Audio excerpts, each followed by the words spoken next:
Sarah Coleman n'avait jamais cru au miracle. Mais ce matin-là, devant l'écran blafard de son vieux ordinateur portable, elle en provoqua un sans le savoir. Elle venait de miser $1 sur un. Bien que personne ne voulait, un ancien bunker militaire abandonné au cœur des Rocheuses, à 40 miles de Pine Ridge, Colorado. À première vue, il n'était qu'un amas de béton oublié par le temps, un trou froid et humide sous la montagne. Pourtant, derrière cette porte d'acier rongée par la rouille dormaient des secrets vieux de 70 ans, des secrets qui valaient plus d'un demi-milliard de dollars et qui allaient bouleverser à jamais la vie d'une simple mécanicienne et de sa fille. Le pari $1. Sarah était à bout. Ses mains, abîmées par des années passées à démonter des moteurs, tremblaient légèrement au-dessus du clavier. Il ne lui restait que $47 en banque. L'électricité allait être coupée d'un jour à l'autre, et les chaussures trouées d'Emma, sa fille de 9 ans, rappelaient chaque matin à quel point elle frôlait le gouffre. Le garage où elle travaillait venait encore de réduire ses heures. Les temps étaient durs, et la mécanique ne payait plus. Dans le silence de leur minuscule caravane louée, elle cherchait désespérément une solution. Un petit boulot. Une annonce miraculeuse. Et soudain, elle la vit, installation militaire abandonnée et mise à prix, $1. Pas de photo. Vente en l'état.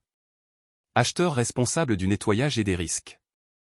Elle relut l'annonce 3 fois. Un bunker de 8000 pieds carrés pour $1. C'était insensé. Et pourtant, c'était à sa portée. « Maman » murmura une petite voix. Emma, les yeux à moitié fermés, se tenait dans l'encadrement de la porte, ses pyjamas trop courts frottant le sol. Sarah referma vivement l'ordinateur. « Rien, ma chérie. Retourne te coucher. » Mais l'enfant s'approcha, l'enlaça. « On va s'en sortir, hein ?» La gorge de Sarah se serra. Elle avait beau savoir réparer des transmissions à l'aveugle, elle n'arrivait pas à réparer leur vie. Pas dans ce monde, pas seule. Oui, répondit-elle d'une voix douce. On va s'en sortir. Un mensonge qu'elles choisirent toutes deux de croire. Quand Emma se rendormit, Sarah ralluma l'écran. L'annonce brillait dans l'obscurité comme un appel du destin. Peut-être que le bunker n'avait aucune valeur. Mais même dans la pire hypothèse, elle pourrait le démonter pièce par pièce, câblage en cuivre, poutres d'acier, ferrailles revendables. C'était un pari désespéré, mais la désespérance était devenue sa compagne quotidienne. Elle cliqua sur « Faire une offre » et tapa le chiffre $1. 3 jours plus tard, un courriel tomba dans sa boîte de réception. Félicitations, vous avez remporté l'enchère pour l'installation militaire numéro 4729. Elle relut le message encore et encore, incrédule. Elle venait de devenir propriétaire d'un bunker de guerre. Le voyage vers l'inconnu. Le lendemain, Sarah prit sa vieille Honda Civic, priante que le réservoir à moitié vide tienne jusqu'à Denver. Après avoir déposé Emma à l'école, elle traversa des kilomètres de paysages gelés, les montagnes se dressant comme des murailles. Le bureau fédéral où elle devait récupérer l'acte de propriété. Sentait la poussière et les papiers oubliés. Un fonctionnaire taciturne lui tendit une enveloppe sans un regard. Signé ici, ici, et là. Vente finale. Pas de remboursement.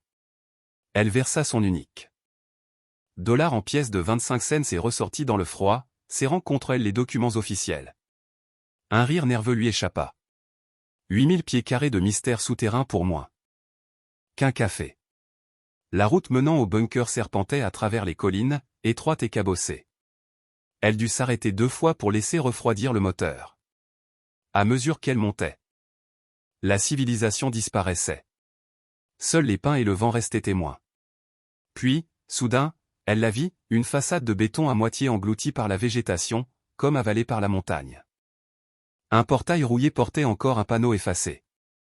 US Military Property Deadly Force Authorized. Sarah descendit de voiture. L'air était glacial, chargé d'un silence presque vivant. Même les oiseaux semblaient éviter cet endroit. Le seuil de la découverte. La clé fournie par les autorités pesait dans sa main. Le cadenas massif, couvert de rouille, semblait n'avoir pas bougé depuis des décennies. Quand elle inséra la clé, un grincement résonna à travers la vallée, suivi d'un claquement sourd lorsque le verrou céda. La porte équipé d'une lourde roue métallique, exigea toute sa force pour tourner.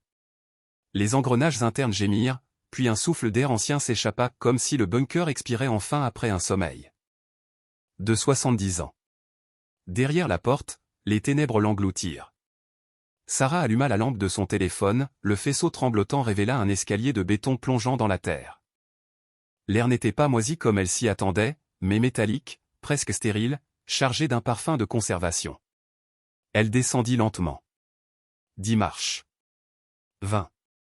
40. Le froid s'intensifiait. À chaque pas. Les murs, impeccables, semblaient entretenus malgré les décennies. Au bas de l'escalier, un couloir s'étirait à perte de vue, bordé de portes numérotées et d'avertissements militaires. La première porte était verrouillée. La seconde aussi. Mais la troisième était entr'ouverte. Le trésor du silence. Sarah poussa la porte. La lumière de son téléphone se perdit dans l'immensité de la pièce. Devant elle, des rangées d'étagères métalliques s'enfonçaient dans l'ombre. Des caisses en bois, des malles en acier, des sacs de toile tout. Recouverts d'une fine couche de poussière, mais intacts, ordonnés, presque sacrés. Sur la première caisse, des lettres noires à demi effacées. Property of US Army Classified 1945. Son cœur battait. À tout rompre. Les doigts tremblants, elle fit sauter le couvercle à l'aide d'un tournevis qu'elle portait toujours à sa ceinture. À l'intérieur, soigneusement emballé dans du tissu huilé, se trouvaient des dossiers. Des centaines de feuilles jaunies, marquées d'un tampon rouge. Opération Sunset Eyes Only. Elle lut les premières lignes, une liste de noms, de coordonnées, de cargaisons. Puis, en bas de la page, un inventaire. Or, œuvres d'art, monnaies étrangères. Chaque ligne mentionnait des quantités, des lieux, des codes de transport. Sarah recula d'un pas. Le souffle court.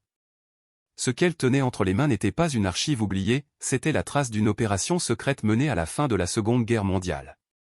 Une cache destinée à dissimuler des biens inestimables de l'or nazi, peut-être, ou des trésors confisqués dans le chaos de 1945.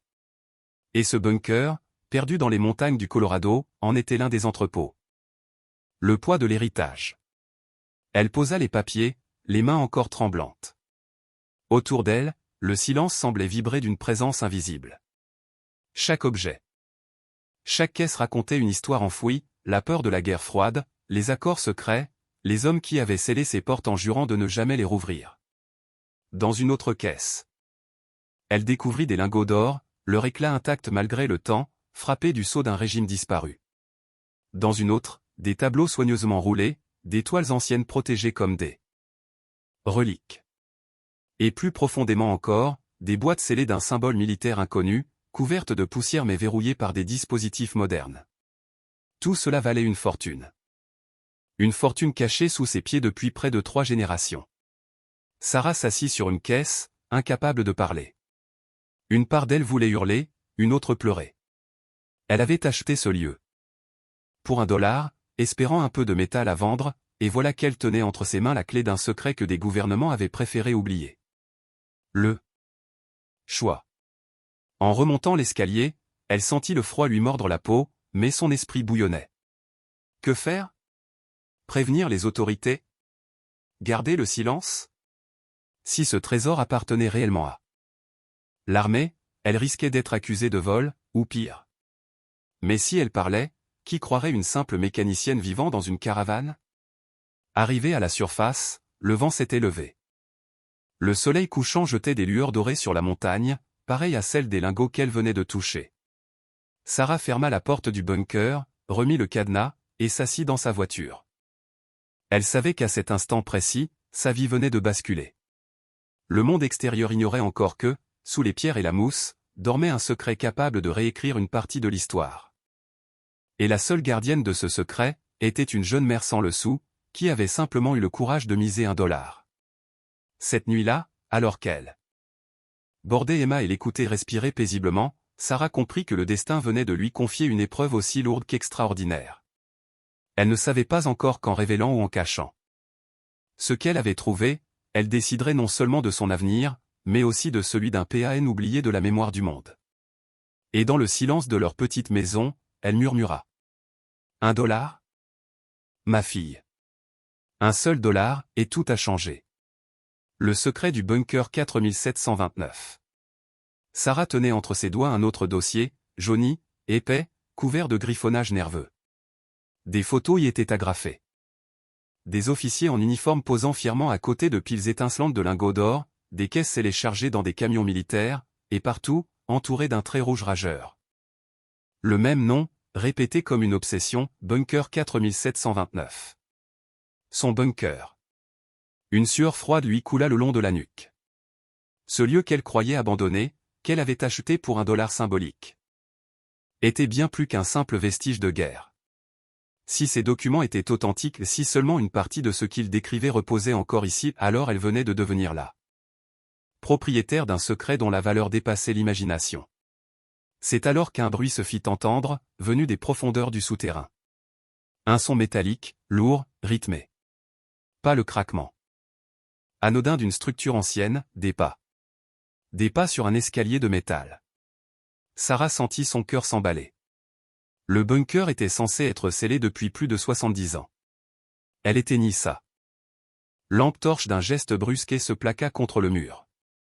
Le silence tomba, oppressant, puis revint ce bruit, lent, mesuré. Quelqu'un descendait, sans hâte, comme s'il connaissait parfaitement les lieux. Un faisceau de lumière traversa le couloir et glissa sur la porte. Puis une voix se fit entendre, grave, rauque, d'un timbre éraillé par le temps. Je sais que vous êtes là. J'ai vu votre voiture en haut. Vous avez acheté cet endroit, vous l'avez fait dans les règles. Je ne viens pas pour vous chasser. Mais, madame, vous devez comprendre ce dans quoi vous avez mis les pieds. Sarah retint son souffle. La voix reprit. Je m'appelle Eugène Walsh. Je veille sur cet endroit depuis 43 ans. Mon père l'a fait avant moi, et son père avant lui. C'est lui qui l'a construit. 3 générations, un seul serment, garder le secret.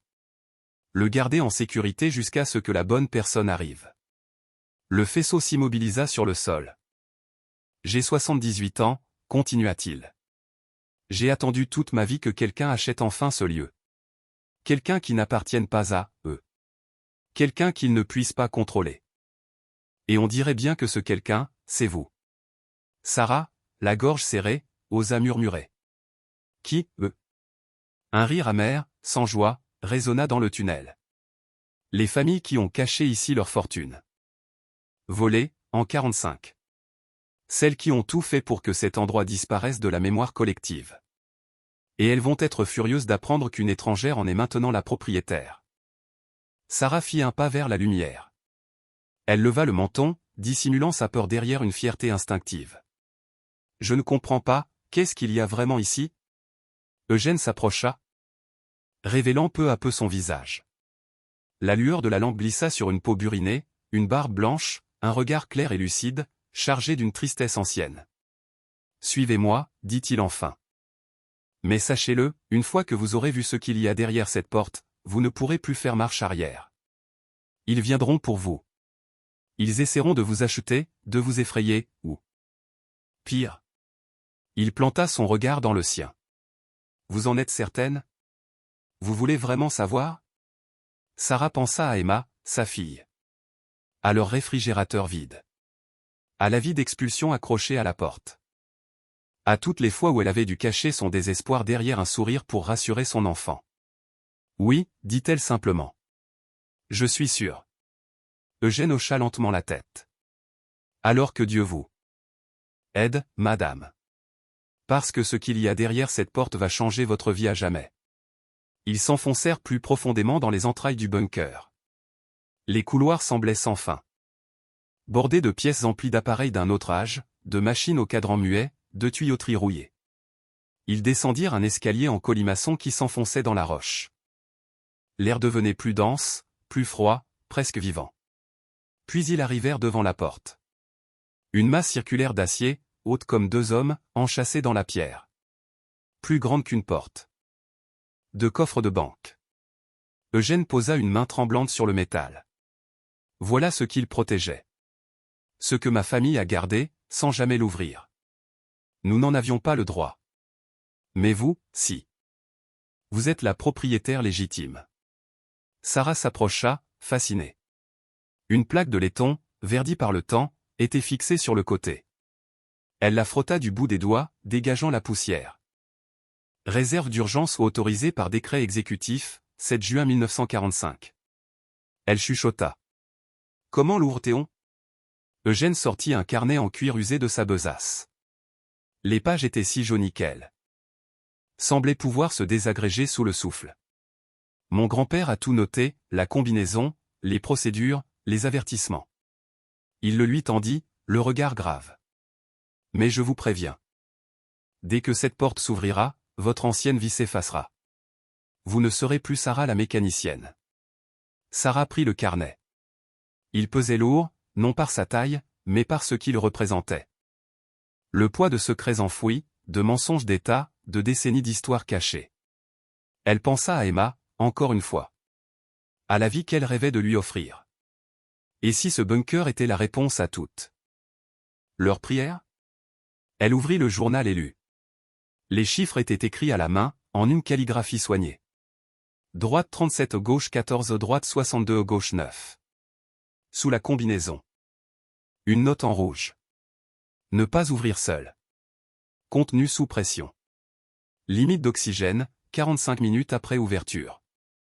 Eugène observait, immobile, le faisceau tremblant de sa lampe sur son visage ridé. Mon grand-père a rédigé ça le jour où ils ont scellé la porte. Le 3 septembre 1945.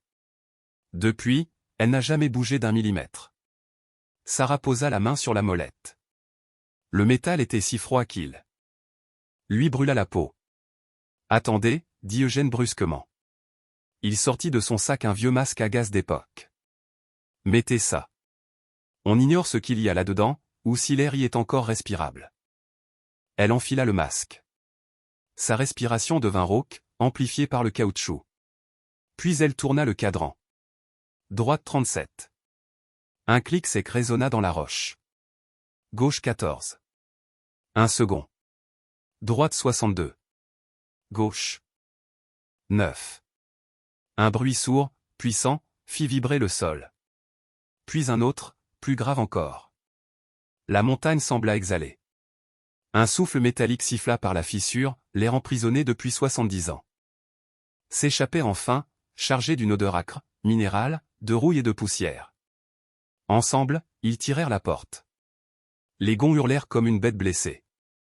La masse pivota lentement, dévoilant un gouffre de ténèbres si profond qu'il paraissait tangible. Sarah entra la première. Son faisceau de lampe découpa la nuit. Ce qu'elle vit la cloua sur place. La salle était gigantesque.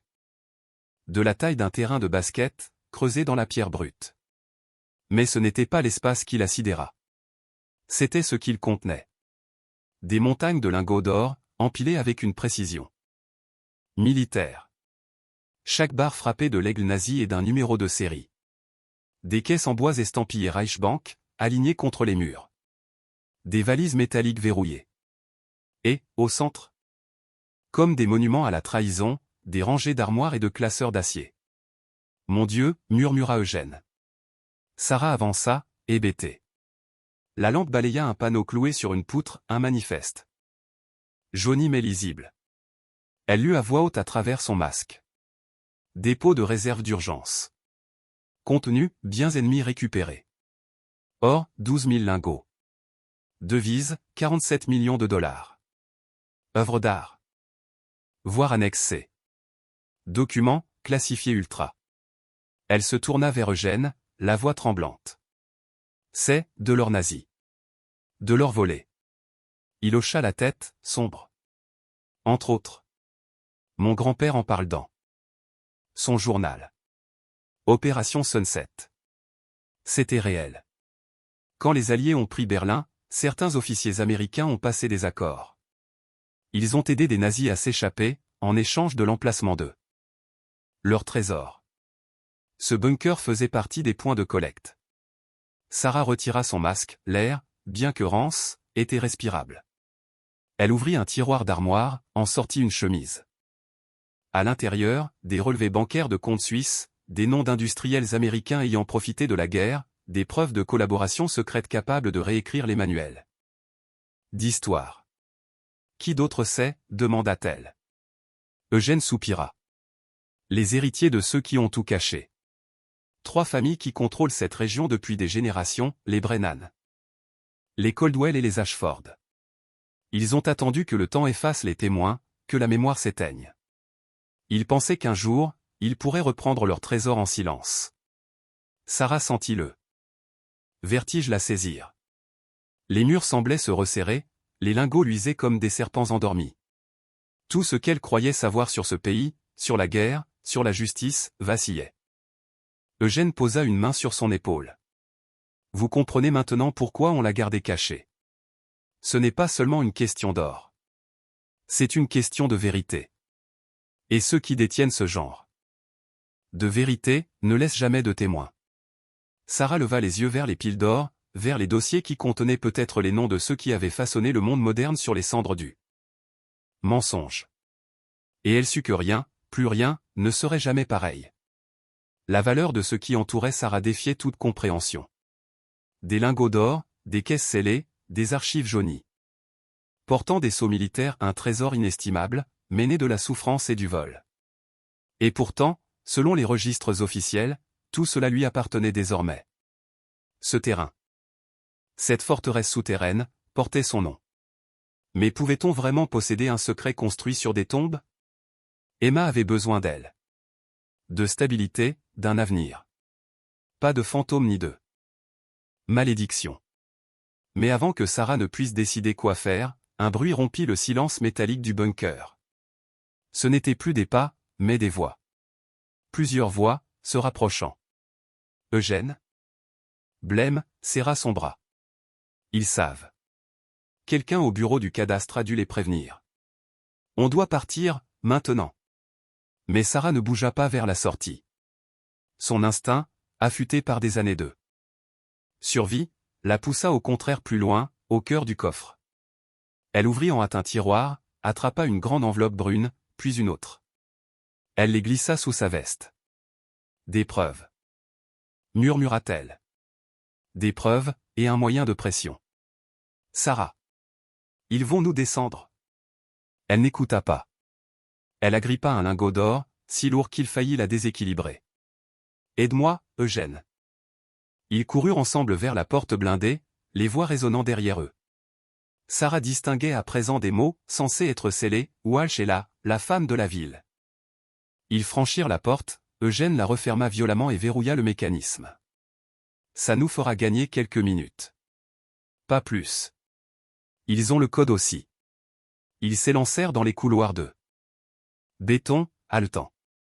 Sarah serrait le lingot et les enveloppes contre elle, Eugène avançait d'un pas sûr, guidé par la mémoire d'un homme qui avait arpenté ces galeries dans le noir pendant des années. Puis retentit un son qui glaça le sang de Sarah, des coups de feu. Les balles ricochaient sur le ciment, sifflant comme des guêpes furieuses. Ils débouchèrent par une porte latérale que Sarah n'avait pas remarquée à l'aller. L'air libre les frappa comme une délivrance. Le soleil du matin éblouit leurs yeux habitués à l'obscurité. Le camion est par là. Souffla Eugène. Ils dévalèrent là. Pente à travers les pins, les branches lacérant leurs vêtements. Derrière eux, les cris des poursuivants fendaient le silence des bois. Enfin, sous un rideau de feuillage, apparut un vieux pick-up. Ford couvert d'aiguilles de pin. Ils s'y jetèrent. Le moteur toussa 2 fois avant de rugir à la 3e tentative. Eugène accéléra sur un chemin forestier à peine visible. En se retournant, Sarah aperçut des SUV noirs surgissant du flanc de la colline, là où s'ouvrait le bunker. « Où va-t-on » cria-t-elle par-dessus le vacarme du moteur. « D'abord, on te met à l'abri. » répondit Eugène en manœuvrant un virage qui faillit les renverser. « Ensuite, on voit comment te garder en vie. » Ils roulèrent pendant près d'1 heure, changeant de route à chaque carrefour, guettant sans cesse les rétroviseurs. Enfin, Eugène arrêta le camion derrière un semi-remorque dans un relais routier, à l'abri des regards. Les mains de Sarah tremblaient encore lorsqu'elle saisit son téléphone. 17 appels manqués de l'école d'Emma. Son cœur se serra. Elle rappela aussitôt. Ici Sarah Coleman, la mère d'Emma. Madame Coleman, Dieu merci. Emma va bien. Mais il faut venir tout de suite. Des hommes sont passés, prétendant être de la famille. On ne les a pas laissés approcher, mais... Sarah raccrocha avant la fin. Son pire cauchemar venait de prendre forme. Ils savent pour Emma, dit-elle d'une voix blanche. Ils veulent te forcer à sortir, répondit Eugène calmement. C'est une tactique d'intimidation. Mais tu as désormais quelque chose qu'ils ne peuvent ignorer, ce lingot, ces dossiers, c'est du pouvoir. Ne t'en sers pas à la légère. Sarah sortit les enveloppes. La première contenait des photos, des officiers américains serrant la main. De commandants SS, la deuxième, des transferts bancaires montrant des millions de dollars circulant de comptes nazis vers des entreprises américaines. La troisième, elle inspira brusquement. En haut du dossier figurait un titre, Opération Sunset bénéficiaire. Et une liste de noms, sénateur James Brennan. Gouverneur Michael Caldwell. Directeur du FBI Robert Ashford. Les mêmes familles qu'Eugène avait mentionnées, mais à la génération précédente les fondateurs d'empires bâtis sur leur volet aux victimes. On doit en faire des copies, dit-elle. Puis trouver un avocat. Ce qui va suivre va tout bouleverser. Eugène acquiesça. Et peut-être, pour une fois, la vérité parlera plus fort que le mensonge. Ils se rendirent dans un centre de photocopie ouvert 24h24. Pendant qu'Eugène montait la garde, Sarah rappela l'école. Ne confiez Emma à personne d'autre que moi. J'arrive. Elle fit 5 copies de chaque document. Qu'elle posta à différentes adresses, chez elle, au garage, chez une amie à Denver, et même à un bureau de poste sous un faux nom. Puis elle photographia chaque page et les téléchargea sur plusieurs serveurs en ligne. Malin, commenta Eugène. Mais il nous faut plus que des preuves. Il nous faut des alliés. Sarah pensa à un client du garage, un certain Marcus Stone, ancien agent du FBI à la retraite. Un homme droit, aux yeux clairs, qui inspirait confiance. Elle retrouva sa carte dans son portefeuille et l'appela. Marcus? C'est Sarah, du garage Miller. J'ai besoin d'aide. C'est une question de vie ou de mort. 20 minutes plus tard, ils se retrouvèrent dans un petit dîner au bord de l'autoroute. Marcus écouta, feuille après feuille, son visage se durcissant. Tout ça, c'est authentique, dit-il enfin. Et c'est énorme. Bien plus que vous ne croyez. Ces familles n'ont pas seulement caché de leurs nazis. Elles ont bâti leur fortune, leur carrière. Leur lignée politique sur ce sang. Vous pouvez nous aider, demanda Sarah. Marcus hocha lentement la tête. J'ai encore quelques contacts au bureau. Des gens intègres. Mais sachez que si on déclenche cette machine, il n'y aura pas de retour possible. Ils vous traqueront sans relâche. Sarah serra les poings. Ils menacent déjà ma fille. Je n'ai plus le choix. Cet après-midi-là. Elle arriva enfin à l'école. Emma bondit dans ses bras dans le bureau de la directrice. Sarah la serra si fort qu'elle éclata de rire. Maman, tu m'écrases. Pardon, mon cœur. Tu m'as tellement manqué. Madame Patterson, la directrice, s'approcha, inquiète. Ces hommes portaient des badges, disaient venir du FBI. Mais quelque chose sonnait faux, alors j'ai appelé les bureaux régionaux. Aucun agent n'était envoyé ici. Un frisson glacial parcourut Sarah. De faux agents fédéraux. Ils osaient tout. Marcus entra, montra son ancienne carte d'agent. Madame, s'il vous plaît. Restez discrète. Sarah et sa fille doivent être mises à l'abri immédiatement. Pouvez-vous les faire sortir par la porte de service? 1 heure plus tard, mère et fille étaient installées dans un chalet isolé prêté par un ami de Marcus. Emma croyait vivre une aventure. Elle riait, jouait, fascinée par la forêt qui les entourait. Sarah, elle, ne cessait de jeter des coups d'œil aux fenêtres. Quand la nuit tomba, après avoir bordé sa fille, elle rejoignit Marcus et Eugène autour d'un ordinateur. On doit rendre ça public, dit Marcus. Mais avec stratégie. Si on lâche tout d'un coup. Ils étoufferont l'affaire, crieront au faux, enterreront la vérité sous des procès. Et l'or, demanda Sarah. C'est la preuve ultime. Eugène secoua la tête. Ils le déplacent sûrement déjà. C'est la première chose qu'ils feront. Le téléphone de Sarah vibra. Numéro inconnu. Elle hésita, puis décrocha. Mademoiselle Coleman, dit une voix calme et glaciale. Je suis William Brennan. Je crois que vous détenez un bien qui appartient à ma famille. Le ton n'admettait ni doute ni négociation. Sarah sentit une sueur froide lui parcourir la nuque. Le silence du chalet devint soudain étouffant. Elle regarda Marcus et Eugène, tous deux savaient que la guerre venait de commencer. Et dans cette nuit de montagne, tandis qu'Emma dormait paisiblement à l'étage, Sarah comprit qu'elle n'était plus seulement la propriétaire d'un vieux bunker perdu dans les collines du Colorado. Elle portait désormais la vérité d'un siècle entier et une vérité que des familles puissantes tueraient pour garder enfouie. Mais cette fois, elle n'avait plus peur. Parce que la peur, elle la connaissait déjà. Ce qu'elle n'avait jamais connu, c'était le pouvoir. Et désormais, il était entre ses mains. Je ne sais pas de quoi vous parlez, répondit Sarah d'une voix ferme. Allons, inutile de jouer, dit l'homme au téléphone, son ton parfaitement poli, glacial. Vous avez été vu quittant le bunker. Avec certains objets. Ces objets contiennent des documents historiques sensibles, susceptibles d'être mal interprétés. Nous sommes prêts à vous offrir 5 millions de dollars en échange de leur restitution et de votre signature sur un accord de confidentialité. 5 millions. Une somme que Sarah n'aurait jamais osé imaginer. De quoi assurer à Emma un avenir radieux, une vie à l'abri du besoin. Mais une part d'elle savait que rien n'était gratuit. Et si je refuse, demanda-t-elle, la gorge sèche. Un silence tendu précéda la réponse. Alors les choses deviendront compliquées. Votre fille fréquente bien l'école primaire de Pine-Ridge, n'est-ce pas? Le monde est si dangereux pour les enfants. Les accidents arrivent. Les gens disparaissent. Et parfois, les tribunaux retirent la garde à une mère pour bien peu. Réfléchissez bien, mademoiselle Coleman. La menace fit éclater quelque chose en elle. Une chaleur brûlante, primitive, monta dans sa poitrine. Est-ce que vous enregistrez cet appel, demanda-t-elle, soudain d'un ton mielleux. Quoi? Non, bien sûr que non. Parfait, parce que moi, je le fais, mentit-elle avec calme. Vous venez de menacer ma fille. C'est un crime fédéral. Ajoutez à cela la conspiration, le vol de biens gouvernementaux, le blanchiment d'argent et la trahison. Un silence lourd tomba à l'autre bout du fil. Sarah poursuivit. Implacable? Votre grand-père a collaboré avec les nazis.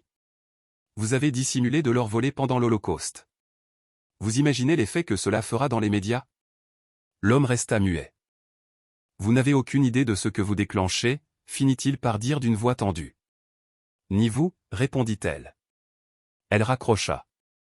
Marcus, déjà sur son téléphone, leva la tête. Je vais appeler de vrais contacts au FBI. Pas leurs imposteurs. Il nous faut une protection immédiate. Eugène, lui, secouait la tête. Ce ne sera pas suffisant. Ces familles possèdent des juges, des chefs de police. Tu as besoin d'une arme qu'ils ne peuvent pas acheter. Sarah fit les 100 pas. Une idée commençait à prendre forme. Le bunker m'appartient légalement, n'est-ce pas? Oui, confirma Marcus. Elle se retourna vers eux, le regard déterminé. Alors je vais faire quelque chose qu'ils n'attendront jamais, je vais inviter le monde entier à y entrer. Conférence de presse, diffusion en direct, visite publique. Transparence totale. Qu'ils essaient donc de m'arrêter quand toutes les caméras seront braquées sur eux. Eugène eut un sourire qu'elle ne lui connaissait pas. Brillant. Ils opèrent dans l'ombre. Tu vas les traîner en pleine lumière. Mais avant tout, Sarah regarda sa fille endormie. Il faut que je mette Emma à l'abri, quelque part où ils ne pourront pas l'atteindre. Marcus passa plusieurs coups de fil. À l'aube, un plan était en place. Emma partirait avec la femme de Marcus, une ancienne marshal des États-Unis, chez des parents au Canada. Pour quelques jours seulement, le temps que l'histoire éclate. Dire adieu à Emma à la frontière fut la chose la plus déchirante que Sarah ait jamais vécue. Pourquoi je ne peux pas venir avec toi? Maman, demanda la fillette, les yeux embués. Sarah s'agenouilla, prit son visage entre ses mains. Tu te souviens quand je t'ai dit que parfois, maman doit réparer des choses très importantes? C'est un de ces moments-là. Mais je te promets qu'on se reverra dans quelques jours. D'accord? Promis? Promis. Elle resta là, immobile, jusqu'à ce que la voiture disparaisse de l'autre côté d'eux. La frontière.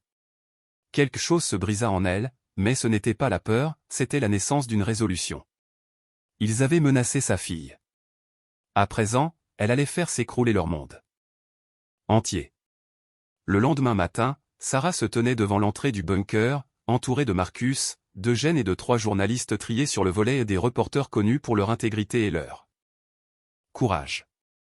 Une camionnette de chaîne locale installait son matériel, direct dans 10 minutes. Son téléphone n'avait pas cessé de sonner. Les offres grimpaient, 5 millions, 10, 20. Elle les ignorait toutes. C'est à ce moment que William Brennan arriva, sortant d'une berline noire, escorté d'avocats et d'hommes qui n'en étaient manifestement pas. Vous ne pouvez pas faire ça.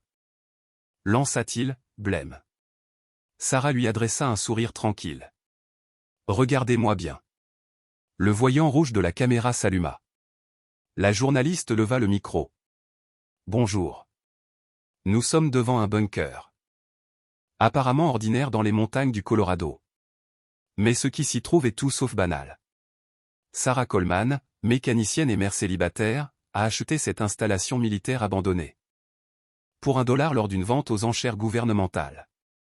Ce qu'elle y a découvert pourrait bien réécrire l'histoire et révéler l'un des plus grands scandales de l'Amérique moderne. Sarah. Dites-nous ce que vous avez trouvé. Sarah fixa l'objectif, la voix claire et assurée. J'ai trouvé des preuves que certaines des familles les plus puissantes du pays ont bâti leur fortune sur l'or nazi volé pendant l'Holocauste. Un or qui aurait dû revenir aux survivants. Un or caché ici depuis 70 ans, dans l'espoir que le monde oublie. Derrière elle, Brennan avait blêmi. Ses avocats tapaient frénétiquement sur leur téléphone, mais c'était trop tard. J'ouvre ce bunker aux enquêteurs fédéraux, aux historiens, aux journalistes, poursuivit Sarah. La vérité a été enterrée bien trop longtemps. Il est temps qu'elle voie la lumière du jour. Elle se tourna et marcha vers l'entrée, suivie des caméras. Brennan tenta de lui barrer la route. Vous ne comprenez pas. Ce que vous faites? Ce dossier dépasse tout ce que vous pouvez imaginer. Sarah se redressa, sa voix portant jusqu'au micro. Ils auraient dû y penser avant de menacer ma fille. Elle le repoussa et descendit dans le bunker, escortée des journalistes et de leurs projecteurs. Chaque pas résonnait comme un écho du passé, mais au fond d'elle, un poids s'allégeait. Celui de la peur. Pour la première fois, elle agissait selon ce qu'elle savait juste. Derrière elle, Brennan hurlait au téléphone. C'est fini. Elle est dedans avec les caméras. Non. On ne peut plus. Je me fiche de ce que dit le sénateur, il est trop tard. Sarah esquissa un sourire amer. Les batailles juridiques viendraient. Les menaces aussi. Ils utiliseraient chaque $. Chaque contact, chaque juge à leur solde. Mais elle détenait quelque chose qu'ils n'auraient jamais, la vérité, la rage d'une mère, et le courage d'aller jusqu'au bout. La guerre du bunker venait de commencer. Le palais de justice de Denver n'avait jamais connu pareille effervescence. Des rangées de camions de chaînes d'infos bordaient la rue. Des pancartes s'agitaient dans la foule, rendez l'or, justice retardée, justice niée. Des survivants de l'Holocauste étaient venus de tout le pays, certains en fauteuil roulant. D'autres appuyés sur leur canne. Ils avaient voulu être là, dans la salle d'audience, pour voir cette femme qui avait osé briser le silence. 6 semaines s'étaient écoulées depuis la révélation du bunker. 6 semaines d'un enfer juridique. Les familles Brennan, Coldwell et Ashford avaient intenté 17 procès, contestant la vente, réclamant la propriété, invoquant la sécurité nationale. Leurs avocats, une armée en costume hors de prix, remplissaient 2 rangées entières. Face à eux, Sarah n'avait qu'une seule défenseur, Patricia Chen, avocate des droits civiques, petite, déterminée, qui avait accepté l'affaire pro bono après avoir vu les images de Sarah à la télévision. Elle mesurait à peine 1,50 m, mais 3 des juristes adverses avaient déjà fondu en larmes lors des dépositions. Mademoiselle Coleman, commença Patricia d'une voix posée, Pouvez-vous dire à la cour ce qui s'est passé après la révélation? Sarah s'ajusta devant le micro. Elle portait la seule robe élégante qu'elle possédait, celle achetée pour sa remise de diplôme, 10 ans plus tôt. Emma était toujours au Canada, à l'abri, suivant le procès en direct avec la femme de Marcus. Dans les 24 heures, dit Sarah, j'ai reçu 47 appels. Des menaces de mort, des pots de vin. Quelqu'un a empoisonné le chien de mon voisin et laissé un mot disant qu'Emma serait la prochaine. On m'a crevé les pneus. On a tenté d'incendier le garage où je travaille. Des hommes en costume me suivaient, prenaient des photos. Avez-vous signalé ces incidents? Demanda Patricia. Chacun d'entre eux. Le FBI possède tous les enregistrements. Dans le camp adverse, l'avocat principal de William Brennan bondit. Objection. Mais déjà, les journalistes griffonnaient, les caméras clignotaient. Le pays entier écoutait cette mère qui n'avait plus rien à perdre, sinon la vérité elle-même. Et tandis que la salle se remplissait de murmures. Sarah Coleman sut que, quoi qu'il advienne du verdict, le monde ne pourrait plus jamais prétendre ignorer ce qu'elle avait révélé. La salle d'audience était suspendue dans un silence tendu. Ces incidents présumés n'ont rien à voir avec la question de propriété, déclara le juge Martinez d'une voix ferme. Femme aux cheveux gris d'acier, aux yeux perçants qui semblaient avoir tout vu. Elle abaissa légèrement ses lunettes et fixa les avocats. Il relève d'intimidation et de coercition. Objection rejetée. Patricia hocha la tête et se tourna vers Sarah. Madame Coleman? Plusieurs experts ont examiné le bunker. Pouvez-vous dire au tribunal ce qu'ils ont découvert? Sarah inspira profondément avant de répondre. Ils ont répertorié plus de 12 000 lingots d'or.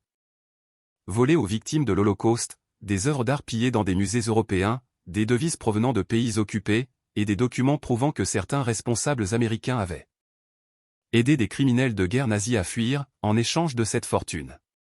Les experts comptables estiment la valeur actuelle à plus de 500 millions de dollars. Un souffle stupéfait parcourut la salle. Une femme âgée, survivante de l'Holocauste, porta une main tremblante à sa bouche et se mit à pleurer en silence.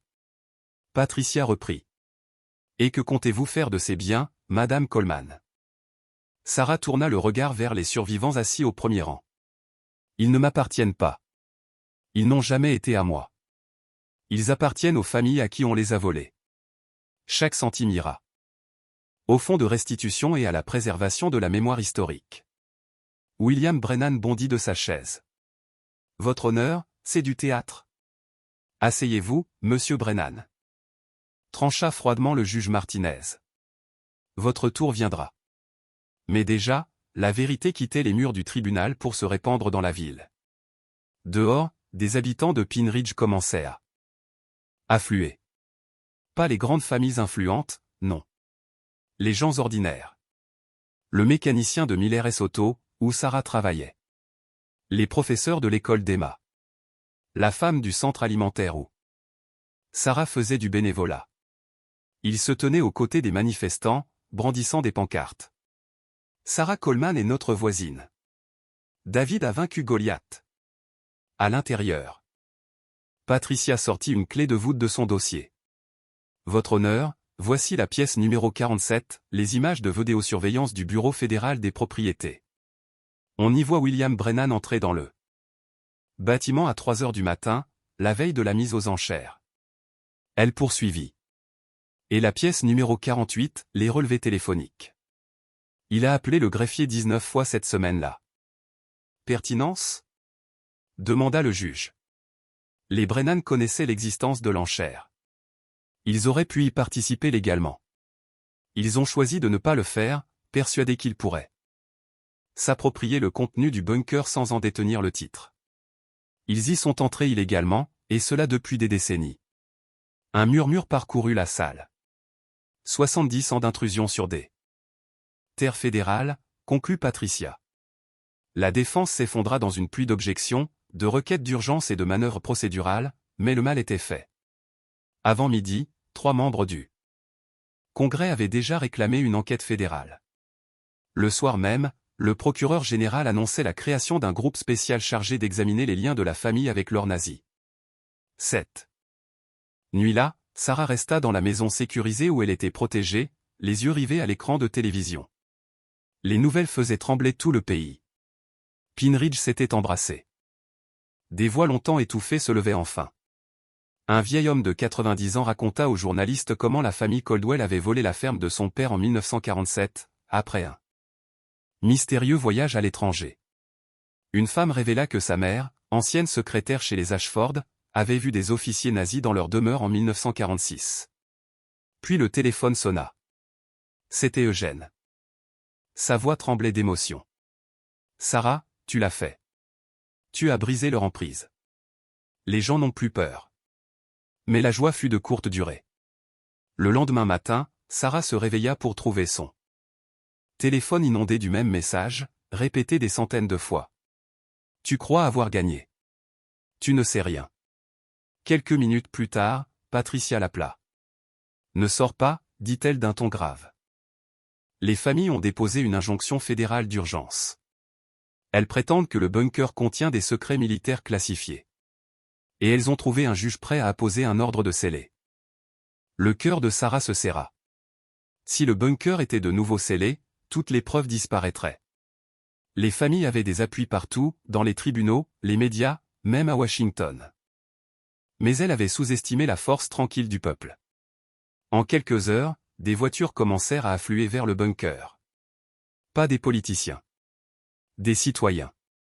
Des enseignants, des mécaniciens, des anciens combattants, des commerçants, des adolescents, même le maire, longtemps silencieux, qui avait enfin trouvé son courage. Ils se tenaient main dans la main, formant une chaîne humaine autour de l'entrée. Quand les marshals fédéraux arrivèrent avec l'ordre de fermeture, ils trouvèrent 300 personnes bloquant le passage. « Vous devrez tous nous arrêter. » Scanda la foule. Le chef des marshals hésita. Il regarda la feuille officielle, puis la mer humaine face à lui, et enfin les caméras de télévision qui filmaient en direct. Après une longue pause, il saisit sa radio. Impossible d'exécuter l'ordre. Demande de nouvelles instructions. Ce geste, simple et courageux, lui coûterait son poste. Mais il gagnerait sa place dans l'histoire. À l'intérieur du bunker, Sarah observait la scène à travers la petite fenêtre blindée. Les larmes coulaient librement sur ses joues. À ses côtés, Patricia posa une main sur son épaule. « Voilà à quoi ressemble la démocratie, murmura-t-elle. Quand les gens se rappellent qu'ils ont du pouvoir. » Le face-à-face dura 18 heures. Puis l'atmosphère changea. Les habitants avaient apporté du café, des couvertures, des guitares. La pizzeria locale livra gratuitement des dizaines de boîtes. Ce n'était plus seulement une manifestation, c'était une fête. Une célébration de solidarité et d'espoir. À l'aube, la nouvelle tomba et fit l'effet d'un tremblement de terre. Un simple concierge du domaine Brennan, fatigué de 40 années d'humiliation, avait contacté la presse. Il détenait la clé, non pas d'un bunker, mais d'un coffre privé caché dans le manoir familial. À l'intérieur, les enquêteurs découvrirent davantage d'or, d'autres documents. Et quelque chose d'inattendu, des films. De véritables bobines montrant des responsables américains rencontrant des criminels de guerre nazis pour négocier le partage de richesses volées. La preuve irréfutable. Le pistolet fumant de l'histoire. À midi, le FBI procédait aux arrestations. Des membres des 3 familles furent menottés sous les caméras. Le sénateur Brennan publia une déclaration lapidaire, 2 phrases seulement. Le gouverneur Caldwell prit la fuite hors de l'État. Quant à Robert Ashford, petit-fils d'un ancien directeur du FBI, il fut arrêté à l'aéroport, tentant d'embarquer pour la Suisse avec des valises pleines de bons au porteur. Cet après-midi-là, la juge Martinez rendit sa décision. La propriété de Madame Coleman est valide, déclara-t-elle. Le bunker et tout son contenu lui appartiennent légalement.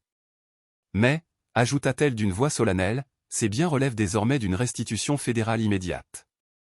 Lorsque Sarah sortit du tribunal, épuisée mais victorieuse, la foule l'attendait. Patricia lut la déclaration qu'elles avaient préparée ensemble. Aujourd'hui, la justice différée n'est plus la justice refusée. Le fonds de restitution Coleman Walsh pour les victimes de l'Holocauste est officiellement créé.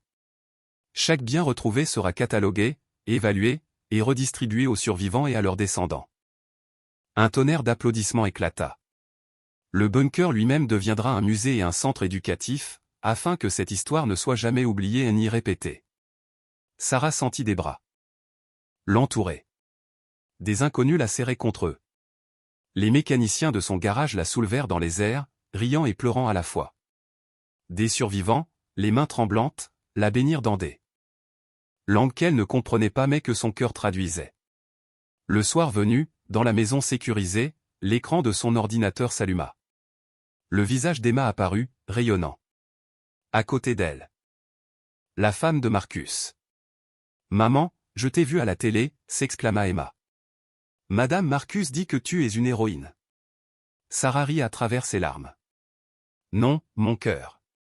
Je n'ai fait que réparer ce qui était brisé. » Emma sourit doucement. « C'est ça, être une héroïne, non ?» Le lendemain, les travaux commencèrent. Des bénévoles affluèrent de tout le pays. Des conservateurs du Smithsonian. Des historiens de Yale et de Harvard, des survivants venus prêter main forte pour raconter, transmettre, reconstruire. Sarah insista sur un point, l'entrée serait gratuite. Et les enfants du coin, formés comme guides, raconteraient eux-mêmes l'histoire de leur ville et de cette femme ordinaire qui avait osé défier des familles puissantes pour rendre justice à des inconnus. Le vieux bunker, jadis symbole du silence et du secret, devint alors un lieu de lumière. Les voix des survivants y résonnaient, les rires des enfants s'y mêlaient, et dans chaque recoin, on pouvait sentir le souffle d'un monde qui, pour une fois, avait choisi la vérité. Et quand, un an plus tard, la plaque commémorative fut dévoilée à l'entrée, on pouvait lire ces mots gravés dans le métal froid. À ceux qui ont souffert en silence. À ceux qui ont osé parler. Et à celle qui a écouté. Le dernier héritage du bunker. La petite ville de Pine Ridge se transforma lentement en un lieu de mémoire. Et de renaissance. Grâce à la découverte de Sarah Coleman, une part des revenus touristiques fut désormais consacrée au développement de la communauté. Au cœur du nouveau musée, une plaque simple brillait discrètement sous la lumière du matin. À la mémoire d'Eugène Walsh, qui garda le secret jusqu'à ce que la vérité puisse enfin être dite. Eugène s'était éteint paisiblement.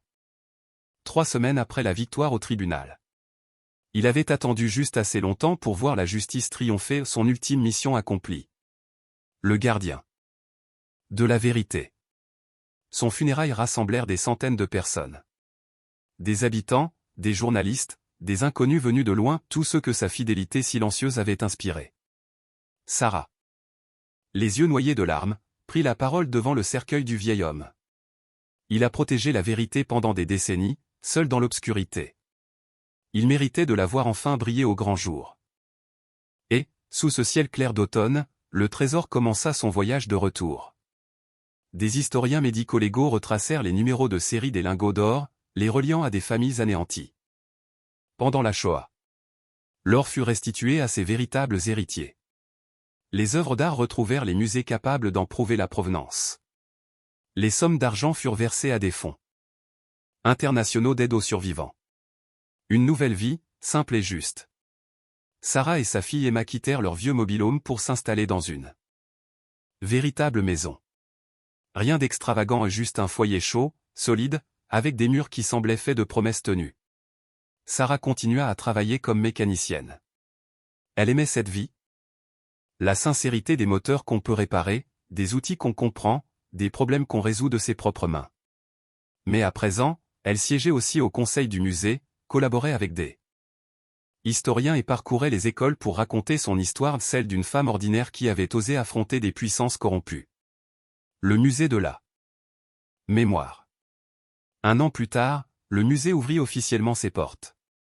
Des milliers de visiteurs affluèrent.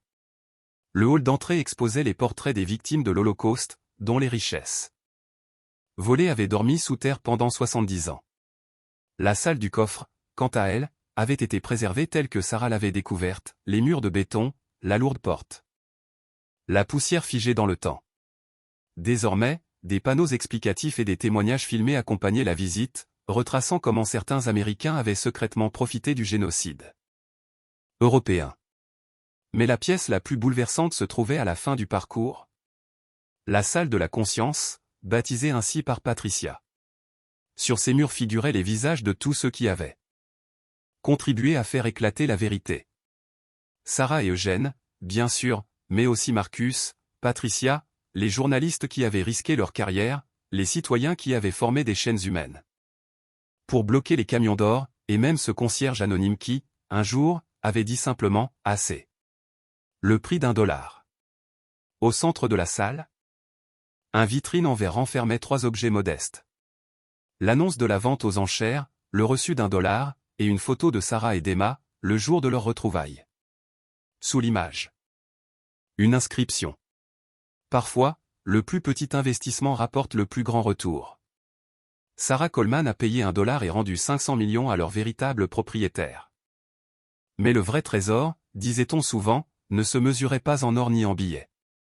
Il résidait dans la leçon éternelle qu'une femme simple avait laissée au monde. Que des gens ordinaires peuvent accomplir des choses extraordinaires lorsqu'ils choisissent le courage plutôt que le confort. La chute des puissants. Les puissants tombèrent, un à un. Le gouverneur Caldwell écopa de 25 années de prison. Le sénateur Brennan mourut d'une crise cardiaque avant son procès.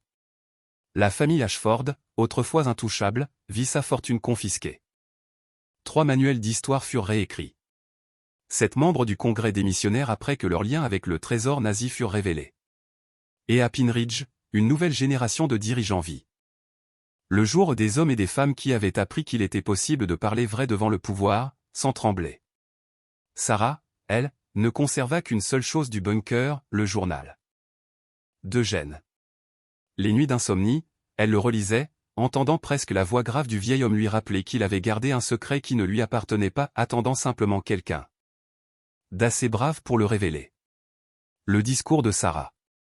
5 ans jour pour jour après la découverte du bunker, Sarah se retrouva une fois de plus devant une foule. Mais cette fois, ce n'était plus dans un tribunal, c'était au siège des Nations Unies, à New York, où elle recevait un prix des droits humains au nom de tous ceux qui avaient contribué à cette résurrection de la vérité. À ses côtés se tenait Emma, désormais âgée de 14 ans, droite, déterminée, le regard aussi ardent que celui de sa mère. Sarah s'avança vers le pupitre, prit une profonde inspiration, et dit d'une voix ferme. J'étais simplement une mécanicienne. Une mère célibataire qui ne pouvait plus payer son loyer.